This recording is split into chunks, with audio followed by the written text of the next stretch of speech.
KIAL ಏರ್ಪೋರ್ಟ್ಗೆ ಹೋಗೋರೆ ನೀವು ಗಮನಿಸಲೇಬೇಕು ಈ ಸ್ಟೋರಿಯನ್ನ. Airport ಹೋಗೋದಕ್ಕೆ ಇನ್ನೆರಡು ದಿನ ಕಷ್ಟವೋ ಕಷ್ಟ. ಯಾಕಂದ್ರೆ ಏರ್ಪೋರ್ಟ್ಗೆ ಹೋಗೋದಕ್ಕೆ ಇನ್ನು 2 ದಿನ ಆಗಲ್ಲ.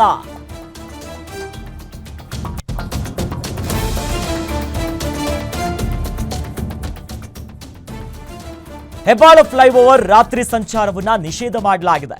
ಬಿಬಿಎಂಪಿಯಿಂದ ದುರಸ್ತಿ ಮತ್ತು ಡಾಂಬರೀಕರಣ ಕಾಮಗಾರಿ ಆಗ್ತಿದೆ.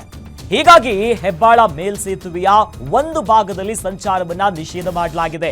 ಹೀಗಾಗಿ ಏರ್ಪೋರ್ಟ್ಗೆ ಸಂಚಾರ ಮಾಡೋರು ಬಹಳ ಗಮನವಿಟ್ಟು ನೋಡಬೇಕು. ಯಾಕಂದ್ರೆ ಬಿಬಿಎಂಪಿಯಿಂದ ಬಹಳ ಪ್ರಮುಖವಾಗಿ ಅಲ್ಲಿ ದುರಸ್ತಿ ಮತ್ತು ಡಾಂಬರೀಕರಣ ಕಾಮಗಾರಿ ಕೆಲಸ ಆಗ್ತಿದೆ. ಈ ನಿಟ್ಟಿನಲ್ಲಿ ಹೆಬ್ಬಾಳದ ಮೇಲ್ಸೇತುವೆಯ ಒಂದು ಭಾಗದಲ್ಲಿ ಸಂಚಾರವನ್ನ ನಿಷೇಧ ಮಾಡಲಾಗಿದೆ.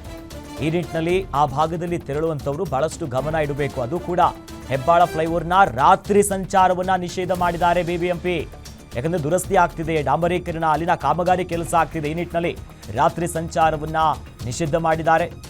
ಯಲಹಂಕ ಏರ್ಪೋರ್ಟ್ನಿಂದ ಬಳಕೆ ಈಗ ಕಾಮಗಾರಿ ಏನು ಅಂತ ನೋಡ್ತಾ ಹೋಗೋದಾದ್ರೆ, ಯಲಹಂಕ ಏರ್ಪೋರ್ಟ್ನಿಂದ ಬರೋರ್ಗೆ ಫ್ಲೈಓವರ್ ಕೆಳಗೆ ಹೋಗುವಂತ ಏನಿದೆ ಸರ್ವಿಸ್ ರಸ್ತೆನ ಬಳಕೆ ಮಾಡಬೇಕಾಗತ್ತೆ.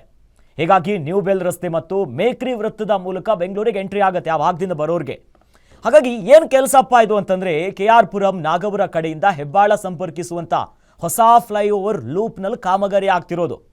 ಹೀಗಾಗಿ ಅಲ್ಲಿನ ಸ್ಲ್ಯಾಬ್ ಮತ್ತು ಕ್ಯಾಸ್ಟಿಂಗ್ ಕಾಮಗಾರಿಯನ್ನ ನಡೆಸ್ತಿದ್ದಾರೆ ಯಾರು, ಬೆಂಗಳೂರು ಅಭಿವೃದ್ಧಿ ಪ್ರಾಧಿಕಾರ. ಈ ನಿಟ್ಟಿನಲ್ಲಿ BDAಯಿಂದ ರಾತ್ರಿ ಸಮಯದಲ್ಲಿ ಈ ಕಾಮಗಾರಿ ಆಗ್ತಿದೆ. ಕಾಮಗಾರಿ ಸಂಪೂರ್ಣಗೊಂಡ ನಂತರ ಡಾಂಬರೀಕರಣ ಕೆಲಸ ಆಗುತ್ತೆ. ಆ ಕಾಮಗಾರಿ ಕೂಡ ನಡೆಯುತ್ತೆ. ಜುಲೈ 13ರ ಒಳಗೆ ಅಲ್ಲಿನ ಸ್ಲ್ಯಾಬ್ ಕ್ಯಾಸ್ಟಿಂಗ್ ಕೆಲಸ ಪೂರ್ಣ ಆಗುತ್ತೆ.